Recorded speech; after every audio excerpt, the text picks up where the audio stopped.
Hello, everyone. This is Rob, and welcome back to Media Awareness and another classic movie review, continuing from where I left off previously with Eddie and the Cruisers. We're going to be talking about Eddie and the Cruisers 2 this evening.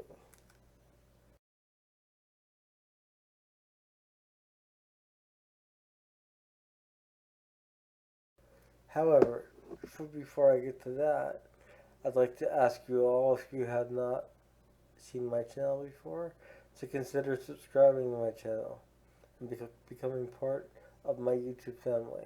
I'd love to have you. You're also welcome to like this video, share it, comment below, and please feel free to click the bell icon to be notified whenever I upload something new. I would really appreciate that. There will be a link in the description to my personal Facebook where you can contact me privately and discreetly if you so choose.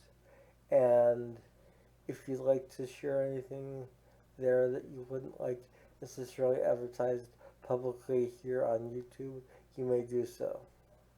There will also be a link in the description to my Patreon, which is currently under construction. I'm adding more perks, adding more incentives, and it is not currently active, but it will be up and running soon.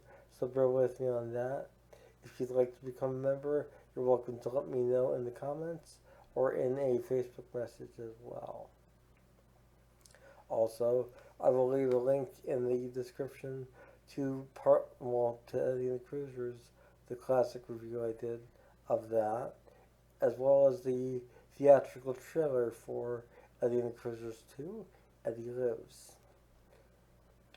So, this movie, Eddie and the Cruisers 2, with a very, very bad glare, there we go. This one is a very divisive film amongst people who have seen it and people who are fans of the first film. Eddie and the Cruisers 2 tells the story of modern day or late 1980s Eddie Wilson.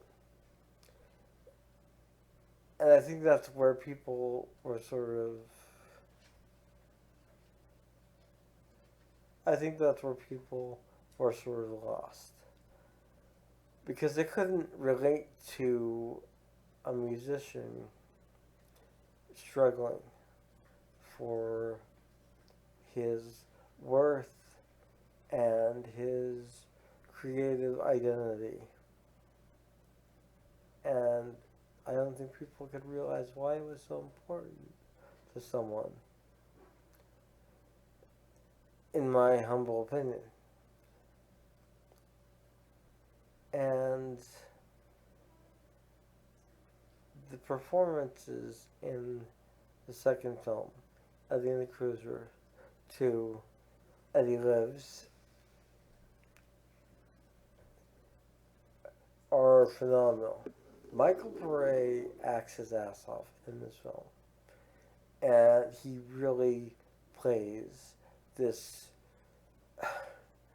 emotionally tormented man who had years prior created his opus, his work of art, and it was rejected by the record company because they didn't get it. And subsequently, with the Eddie and the Cruisers revival going on and the release of Season in Hell finally coming up in this film, we see just how much this tears at Eddie. Because the same people that had rejected him and his music years prior are the ones proudly releasing it. And they're proudly releasing it because they're going to make money. But Eddie isn't concerned about the money for it. He just wanted to be, I guess, sort of recognized for his creativity and his innovativeness and just artistic talent in creating something that nobody had ever heard before at that time. And the movie does a good job at illustrating this by pairing Eddie's character of Joe West, his alias, once he abandoned the persona of Eddie Wilson and moved to Canada. He, he's paired up with this woman, Diane, who is an abstract artist. Now, who better to understand a creative musician than an abstract artist? So she gets it. Whereas his former cruiser members from the 60s were just, as Salamato put it in the first film, we're just some guys from Jersey. And he didn't really look at it from the creative angle and from how Eddie saw things. Eddie's girlfriend, Joanne Carlino, in the original film, she was just supportive of him because she cared about him. And I don't think she really got the gravity of what he was attempting to do musically. In Eddie and the Cruisers 2, we see this weighing heavily on Eddie or Joe, however you want to look at him at a given point in the film. He's always Eddie, but when he's up there in hiding, so to speak, he is Joe West. And he's done a good job at staying away from music for a long time, it seems like. But with the release of Season in Hell and the dribbling release of these tracks from mystery tapes that were found in the box with Season in Hell, Eddie is tormented day and night by hearing his music, by seeing things on TV about his music, and he's never really able to put that side of him to rest after a point because he's tortured day and night by these different advertisements or airplay or whatever. So he turns to the one thing that he knows for expression, and that's music. And he forms a new band in Canada, and he wants them to be great. So he picks out the greatest people he could find, and he whips them into shape and gets them really being a top-notch group. And it's really inspiring to see that. And there are some really heartfelt moments in this film between Eddie and Diane, between Eddie and Hilton, the saxophone player of his new band, reminiscing about Wendell Newton, the late saxophone player from the Cruisers, and just a lot of amazing moments in this film.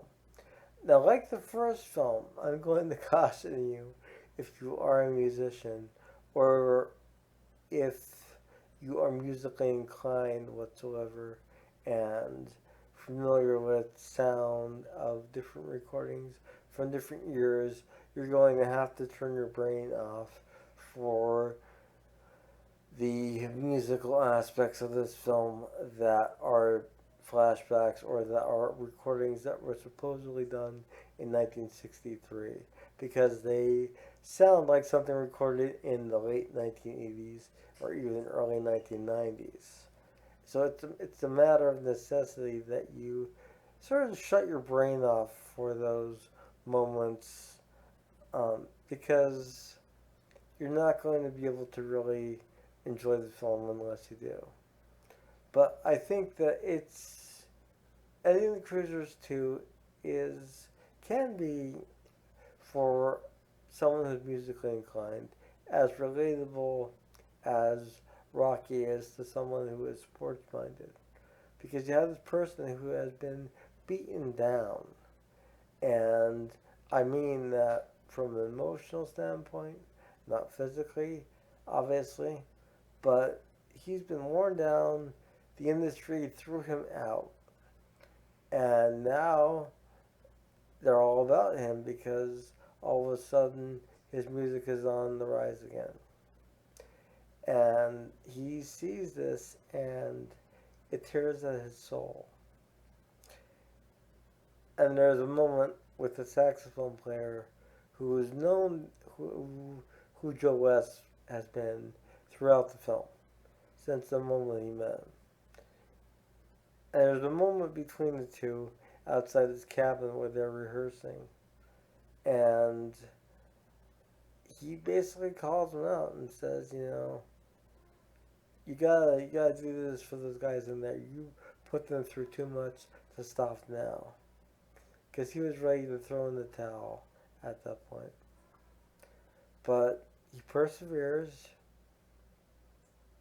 and toward the end of the film, there is a heart wrenching moment with his girlfriend Diane, where they're sitting in his car after he stormed out of the venue prior to going on, and she looks at him and he's asking her for the keys, and she calls him out, says why, so you could just find another bridge to drive off. Maybe this time you'll do it right.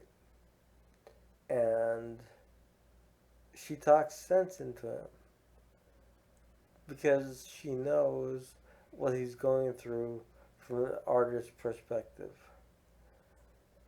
and how he's being tortured for his art, and that he needs to come clean and reveal who he truly is. She puts it actually very well by saying, tomorrow people are going to know who Joe West really is, and it's not going to matter anymore. And I think that whole speech that she gives to him and the emotional delivery really hits him and kind of gets him to turn around. If I had any gripes with this film, they are the music not being necessarily auditorily correct to the time frames in which it was supposedly recorded.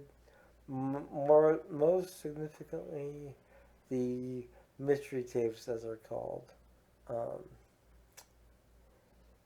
because they do not sound like something that was recorded in the 1960s, let alone something that was recorded in a non-studio type setting of a church.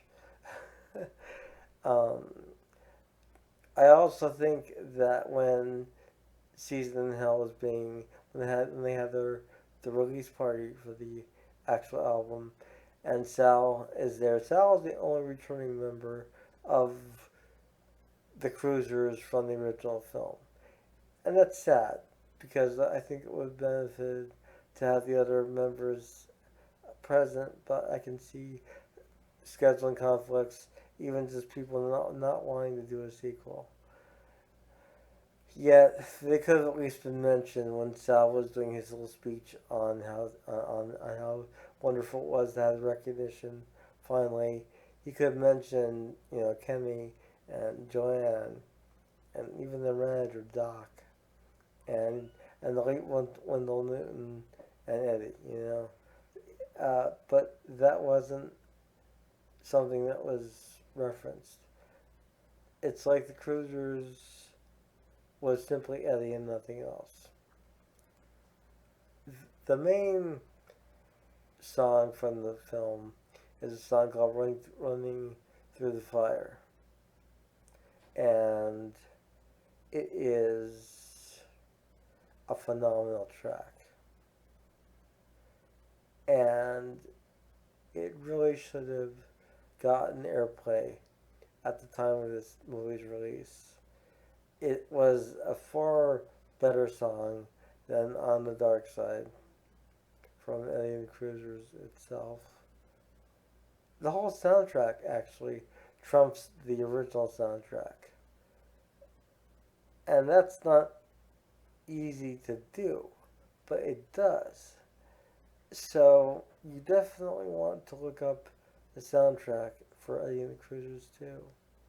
And the movie, I think it's better than the first film. I know they're two different films. They're both great in their own way, but I tend to relate and to actually enjoy the second film more than the first.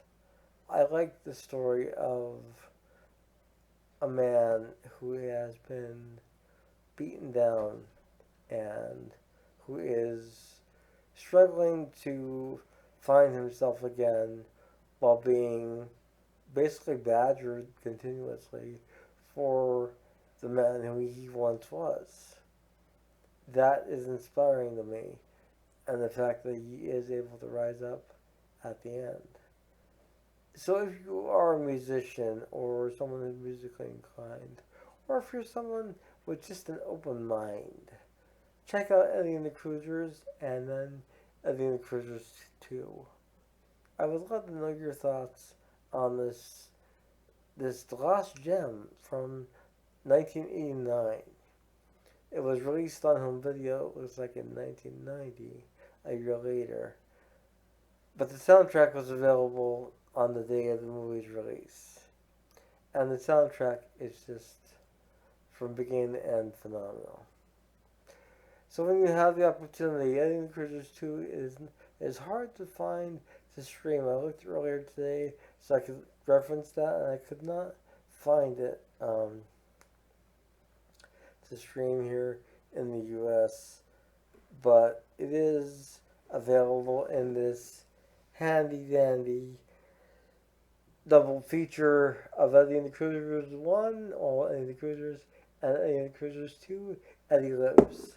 A not so subtle title implying that yes, he lives.